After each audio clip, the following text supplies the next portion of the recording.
O Bradesco Logística ele é um fundo que tem bons imóveis, tem boas localidades, sempre foi de pagar ótimos proventos, mas ultimamente tem surgido aí algumas pulgas atrás das orelhas dos investidores, principalmente quando a questão é exposição a inquilinos que apresentam ali um certo grau de risco de inadimplência, né, dos aluguéis. E essa é uma análise mais ampla porque precisamos observar, mesmo que resumidamente, como está aí os setores de atuação dos inquilinos e principalmente aí a vacância.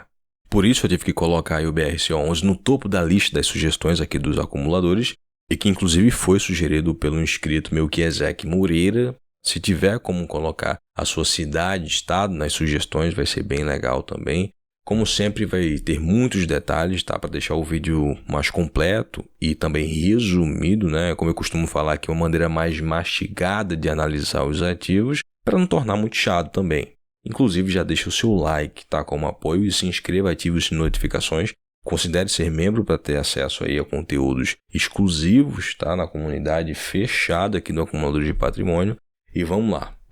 Para quem não está familiarizado com a gestão do fundo, ela é inteiramente focada no Bradesco, o que é muito bom, exatamente pelo fundo ser tocado pelos sócios, tanto pelo fundador, que é o Carlos Bittencourt, que é o CEO, né, quanto também pelos demais sócios do grupo Bradesco, e é uma equipe aí de peso, tá, na gestão.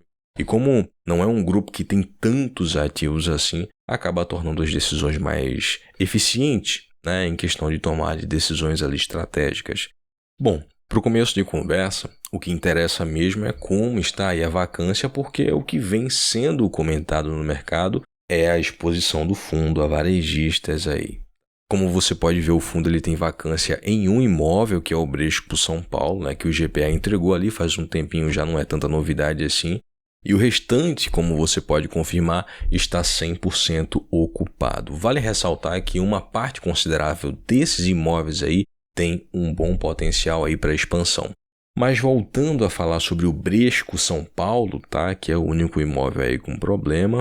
O resto eu vou falar depois, inclusive, sobre os inquilinos que apresentam um grau de risco, tá? Em vez de do fundo correr atrás de inquilino, ele procurou fazer aquela velha e boa revitalização do imóvel, né? Que tem uma localização estratégica falando de vias de acesso.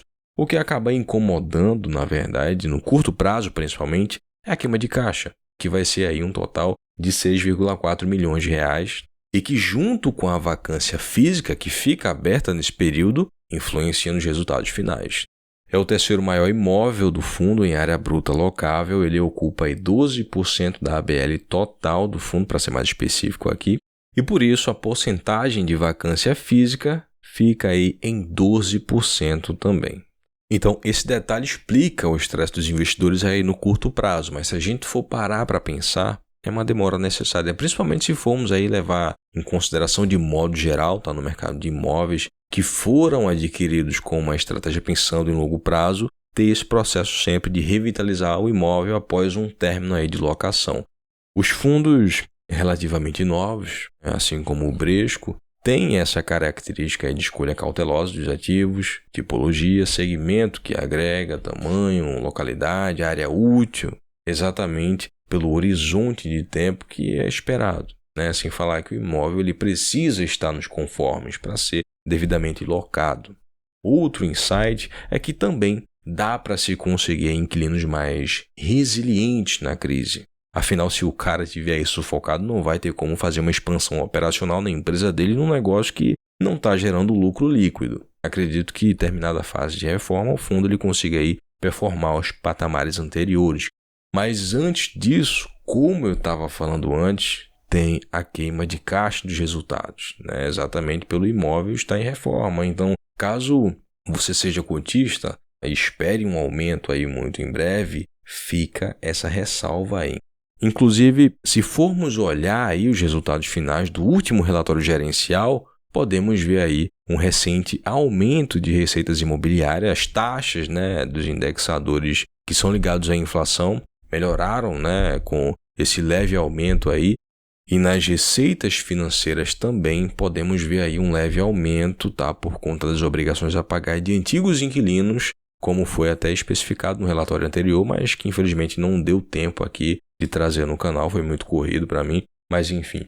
O fundo ele reforça o rating dos inquilinos, que apesar de agregarem a setores que são cíclicos, né, basicamente, são empresas extremamente saudáveis, até mesmo por conta do tamanho delas. Até porque empresas que são muito grandes, elas podem partir para uma estratégia de desinvestimento, se tornarem mais enxutas, conseguirem honrar suas obrigações e assim continuarem aí perante uma crise. Empresas cíclicas que são líderes de mercado têm aí essa característica de mudança de estratégia aí dependendo do momento.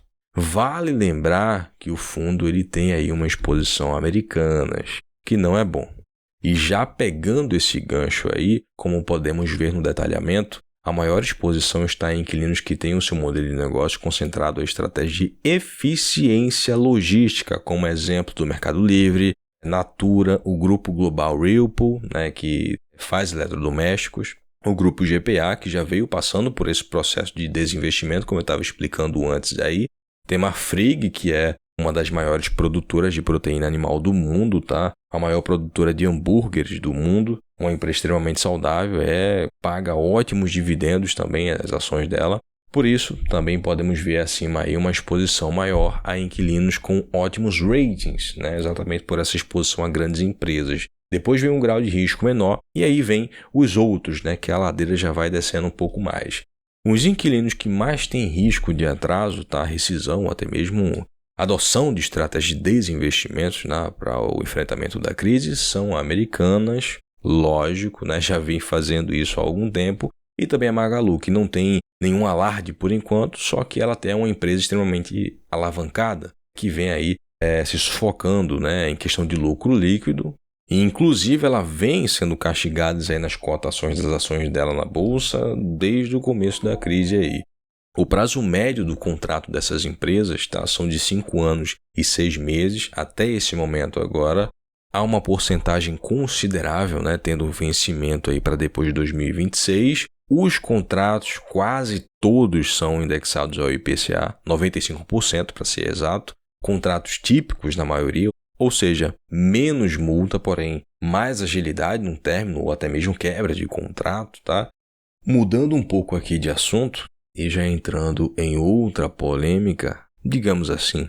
Ano passado, muita gente dizia que não valia a pena investir no Bresco, porque os investidores originais tinham a maior porcentagem ali do fundo e as cotas estavam ali sendo subscritas só para se capitalizarem.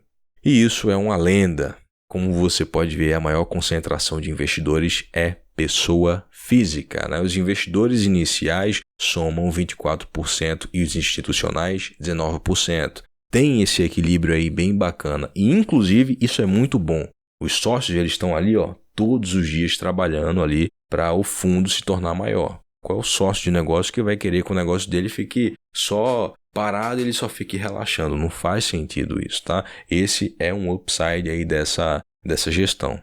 Enfim, apesar desses alardes aí e especulações do imóvel Bresco São Paulo, que está desocupado em fase de revitalização, o número de cotistas ele se manteve estável. Então, a maioria sabe o que é que está comprando e vem acompanhando aí atentamente. Senão as cotações já tinham ido ladeira abaixo, tá? Apesar de já estarem aí descontadas.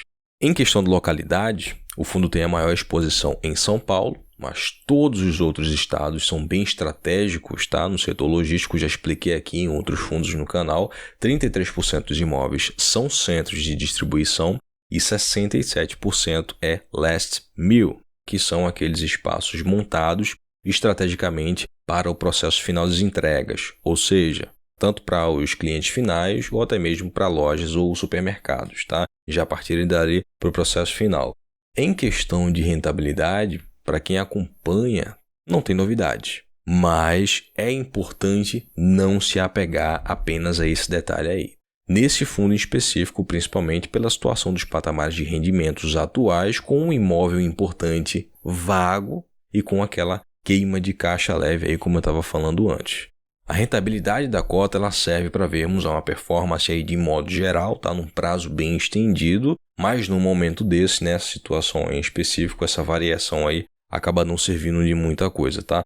O BRCA11 ele está negociando com um desconto, né, nesse momento, sendo negociado agora que eu estou gravando a R$ 102,00 e tendo aí um valor patrimonial por cota de R$ 121,31. O Bradesco Logística tem uma taxa aí de gestão, tá, de 1% ao ano sobre o valor de mercado da cota, tá? E ele tem sim uma taxa de performance de 20% sobre o que exceder um benchmark de 6% e é pago semestralmente. Outros fundos têm essa taxa aí também, como o GAGL11, por exemplo, mas isso não é comum aí nos fundos de logística. Só que é uma gestão diferente, tá? Ele é tocado pelos sócios que aplicaram dinheiro ali no negócio e não por uma gestora aí, como acontece na maior parte dos fundos imobiliários. Olha, se você levou todo o contexto em consideração e mesmo assim para você não vale a pena por conta das taxas, tem outros fundos imobiliários que têm um valor muito próximo em questão de cotação, tá? E que pagam mais dividendos aí nesse momento, como é o caso do XP LG11, BTLG11, HGLG. São fundos mais tradicionais, falando em segmento, mas que também performam bem, tá? Porém, não tem aí o mesmo upside que a gestão do BRCO11 tem, tá? Como eu estava explicando antes aí. Mas qual é a sua opinião sobre o fundo? Você é cotista? Está querendo montar uma posição, aumentar a posição? Deixa aí nos comentários que pode agregar outros investidores, além da gente sempre estar batendo um papo legal. Não se esqueça de se inscrever e ativar o sino de notificações, tá? Considere-se ser membro aí para ter acesso a conteúdos exclusivos e deixa seu like aí como um cafezinho.